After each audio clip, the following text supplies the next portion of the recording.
way back, like last semester. Drought or something. There was a drought, which led to famine, less food. So he's in an area that's already stressed for food, and he's wintering multiple legions, not just one, multiple legions, and he has divided them up into different camps to ease the burden on the local area. At any point, is Caesar worried about the Gauls having enough food for themselves? No. He is not. Okay? That's just not something that colonizers worry about. They don't worry about the state of the indigenous population. Okay?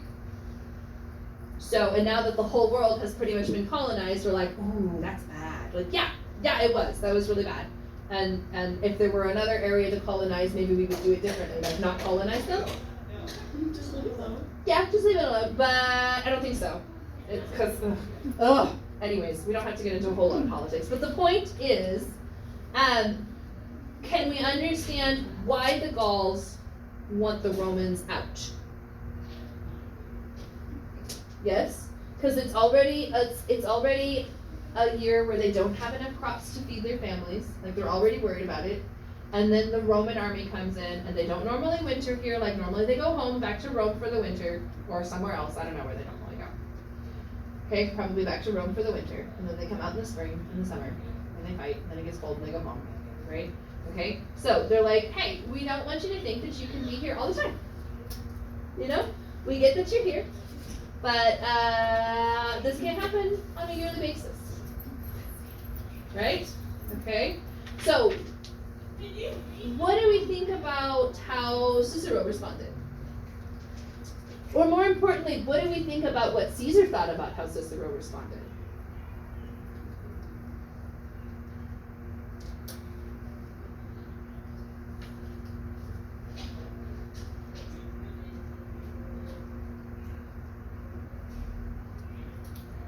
I feel like you're all doing other things and not listening to me.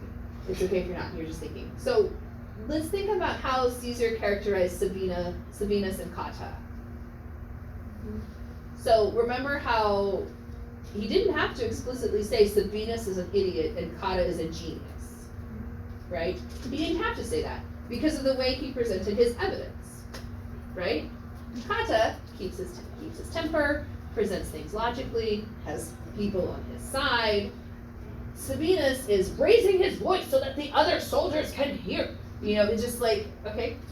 So we know from that he thinks Sabinus is an idiot and Cotta is a genius, and if they had listened to Cotta, then they wouldn't have lost an entire legion. Right? An entire winter camp. So now we have Cicero, who has been presented with the same information that Sabinus and Cotta were presented, with the additional information that Sabinus is dead. Okay, notice he doesn't mention Cotta. I don't know why he doesn't mention Cotta. But they tell him about the death of Sabinus, maybe because they directly killed Sabinus and they don't actually know about Cotta. I don't know. But the point is, the way Cicero responds, right? Cicero replied only one thing. So we come all the way down here. Sorry. Forgot what it's on draw. I won't do that to me. So, Cicero ad haec unum modo respondit. Yes? So Cicero, to these things, responded with only one. Sort of, is what it says. This is the accusative direct object, hopefully. Yes? Okay. So Cicero responded only one thing. So, do we think that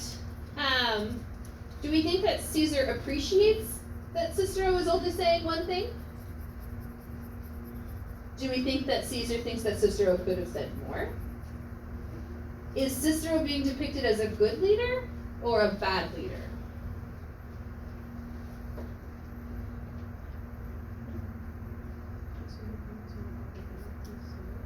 Speak up. Probably depends on what they say. Well, he said that Roman people are not accustomed to bargaining with an armed enemy. And if they wanted to put down their arms and they wanted to send a message to Caesar, he was the guy who could get that done. Yes? And let's see. He hopes, and then he goes on to say that he hopes that he hopes that they will obtain what they ask for because of his fairness. Right? Like Caesar is very fair if you talk to him. So, based on that, what do you think? Caesar fan of Cicero or Caesar hates Cicero? Caesar fan. I would say Caesar fan. Yes? Okay, sort of like Cotta. Cicero's up there with Cotta. He's not reacting hastily. He's just saying, hey, we don't negotiate with terrorists. Right? Okay, that's basically what it is. It's the Roman version of we don't negotiate with terrorists. If you would like to negotiate with Caesar, please put down your arms and we will talk about a message that I can get to Caesar. Isn't that what Cotta said they should do in the first place, in the first half of book 5 that we did? Cotta said, I think we should stay here and get a message to Caesar, and Caesar can tell us what to do. And Sabina said, we're all gonna die, we need to just go. And so they went and they all died. Well, I mean, it's true. He said true. Okay, so now Cicero is reacting the way Cotta wanted to react. He's saying, hey, I hear what you're saying. We need to get this information to Caesar, because he makes these calls. That's not my call to make. Yes? Okay, does everybody hear how this is a good underling? Yes?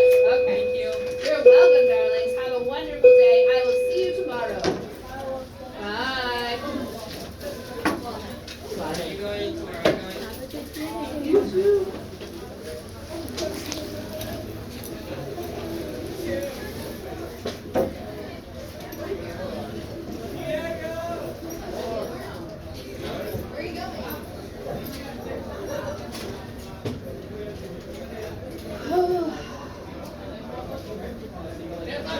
Great. School.